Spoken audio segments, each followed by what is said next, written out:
how's it going, everyone? Thank you for joining me on another episode of the Music Reviewer Podcast. My name's Josh, and today we have another episode of Best and Worst Track of the Week. The time frame is going to be of the week of August 15th. Not too heavy of a week either. The whole entire gist of the episode is going to be 4 tracks reviewed, really. So, yeah, this is going to be a lot more relaxing than the past couple of weeks. But nonetheless, if you're joining me today, thanks for stopping by. There's a new episode of Worth a Listen up for Toro Moss, Anything in Return. If you're interested in that, check it out.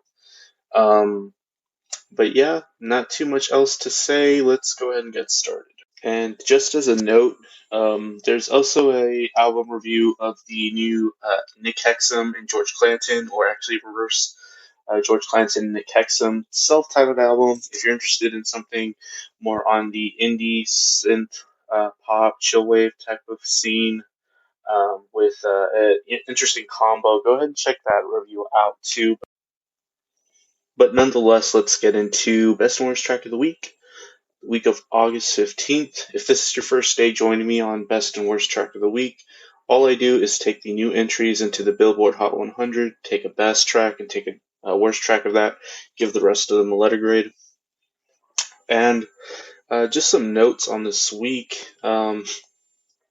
Basically, this week is kind of like ideally what I was expecting when I started this segment on the podcast.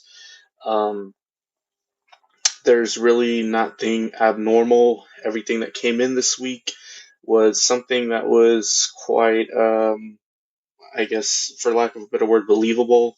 There's no, I guess, absurd album bomb tracks thrown in. There's no, like, absurd TikTok tracks that are gaining momentum that I'm reviewing today. Everything kind of just seems a little organic. What I think sucked is what I think would suck. What I thought was good is what I think usually would probably be good.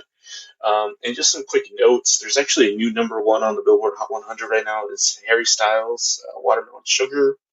I thought that was pretty cool, especially for a solo artist that was once part of a monumental boy band.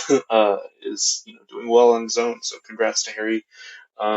Most of the Taylor Swift stuff has dropped significantly or dropped out, so that's another note. So yeah, that album bomb was definitely an album bomb. It doesn't look like much of it's going to stick around. One of the worst tracks of the week, Mood Swings with Pop Smoke and Lil TJ, is actually doing pretty well. So the public consensus or the general consensus is pretty opposite of mine. So Mood Swings is at 25. Be Like That by Kane Brown, Sway Lee, and Khalid. It's gaining too at 47. That was another worst track of the week.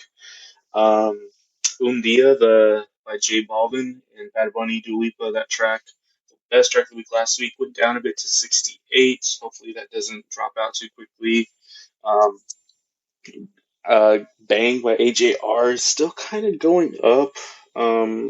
It went up 19 spots from where it was last week. Interesting to see where that ends up because AJR is kind of a band that's not too mainstream, but they have that cult following. Hardy One Beer, I think that was our worst track of the week for the first ever Best and Worst Track of the Week. It's still sticking around. It re-entered at 90. Pretty Heart was one of the by Parker McCollum was one of the best tracks of the week from like a couple weeks ago. That re-entered at 94, so hopefully that sticks around. Although I have my doubts. But nonetheless, let's get to it. First track that we're talking about is No Dribble by Dababy featuring Stunna for Vegas. Not gonna lie, I had to look up who Stunna for Vegas is. I guess he kind of runs in Lil Baby's and Dababy circle. He's an American rapper that's kind of been coming up lately on features, and I guess he's kind of just up and coming. He's on some tracks with Offset. Let's see what else. Yeah, not much I know about him really. And this track, I honestly thought he was pretty trash on this track, so I don't really know You know what the big deal is? I sound like an old person saying that, but I thought his presence and his flow are like really cheap Ray Shermer type, flow and vocals, just kind of a rip off of that. He doesn't really fit the track too well. I think Dababy is probably the best thing about this track. He's his flow and his presence is there much of the time. I don't necessarily mind it, and it's not too bad either. The hook isn't bad too. Um, the beat is pretty decent as well. It's like old school beat sounding. The chord progression serves the song well. The melodic elements, that like the flute sounding instrumentation, I feel like that could have been brought out more to just give the track a little bit more presence. But overall, I thought this was a C. Move Your Hips is the next song featuring, or it's by Nicki Minaj. This person that I had to look up to, MadeinTYO, and ASAP Ferg. Yeah, so I think the main artist on the track is ASAP Ferg. MadeinTYO, I think he's a little bit more interesting than Stunna for Vegas. He had a hit Uber Everywhere. I remember that song from a few years ago. But he kind of seems like he's more of a hook writer because I think that's the only thing he does on this song. Um, but overall, this song, I thought it was a little more interesting than No Dribble. Uh, there's a baby voice intro that Nicki Minaj does. It's a little cringe at the beginning, but the hook is actually not too bad. The beat and instrumentation overall features some nice colors and it features some nice sounds that are a little bit mysterious. I like the use of that melodic bell in the track. ASAP Ferg sounds a little bit awkward and different, like compared to like Plain Jane, which is the song I know him for. Know him more for primarily, and I think in general he's more of like this aggressive and abrasive style rapper. He just sounds a little bit like soft on this track. Nicki Minaj is by far the superior performer on this. She raps with her typical flow and her mannerisms. It's pretty standard for her, but she outshines everyone by far. And I like the parts when Ferg and Minaj kind of play off each other in that conversational bit towards the end. The song's a little bit short as well. This is a C plus, and I just want to note that this track honestly could be bigger, but I think it's going to be outshined by the more than likely WAP that is coming next week. That I'm pretty sure will be number one. So I think this song had some potential, but yeah, it's probably not going to make it. But yeah, we are halfway done. It is now to that point where we do worst track of the week, and this worst track of the week is probably it's probably one of the worst tracks of the week.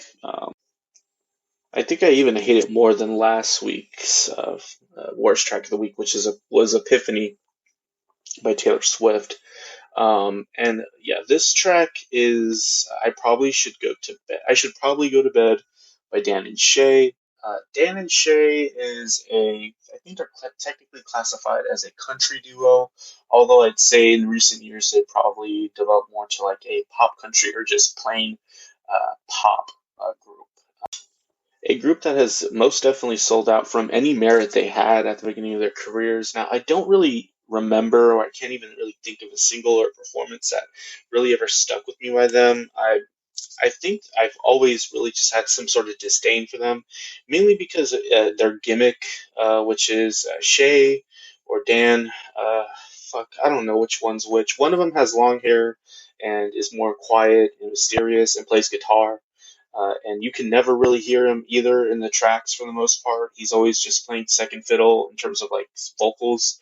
And then the other one is like this charismatic short dude that probably has a Napoleon complex, and he's, I guess, a decent singer enough to be to the point he is. But really, their their compositions, their work, is probably just some of the most blandest things I've ever heard. It's very forced in terms of what they do when they present us a piece. It's usually a theme of a relationship or a heartbreak. One of the songs I can think of is Tequila. Um, Tequila is probably one of the worst hits, biggest hits I've ever heard as well. It's superficial on many levels. You can just kind of tell it's a scripted frat romance on a spring break trip to Colorado, where they got way too drunk, and the dude caught some pretty uh, some pretty harsh feelings from a girl that obviously was just using him probably for weed or something. But anyways, let's get into why I do not like I should probably go to bed. Uh, it starts off with a predictable and innocuous piano performance.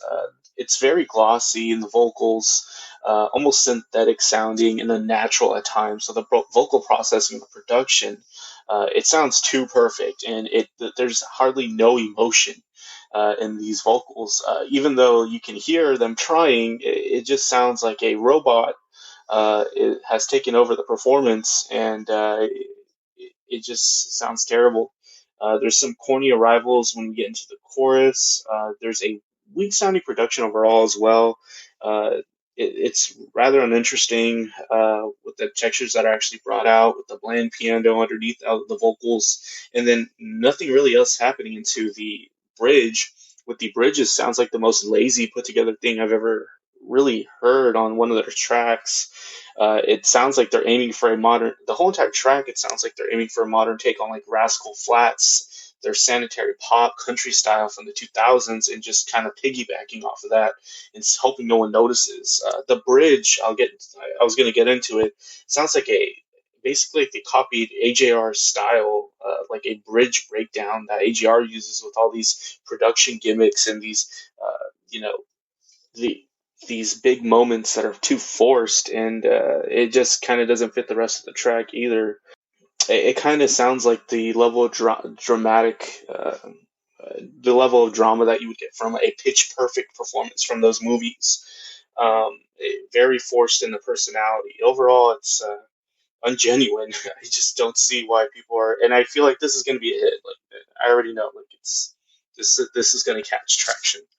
I think the best way I've heard I've heard someone put this phenomenon, Dan Shay, is a country critic on YouTube. I can't really remember his name, but he's pretty good at analyzing this kind of stuff. And he called it boyfriend country. It's kind of like the predecessor to um, a bro country. I guess bro country is kind of getting pushed out by boyfriend country. So who knew? Dan and Shay would dethrone the Luke Bryans of the world and the what are the other ones? Thomas Spread. But yeah, worst track of the week goes to them. And we got the best track of the week right now. My Future by Billie Eilish. Yeah, I would expect Billie Eilish, if she's consistent with what she's doing, to get best track of the week most weeks that she's featured. Um, and that might be a bold prediction, but yeah, Billie Eilish. First time I'm ever talking about her on this podcast.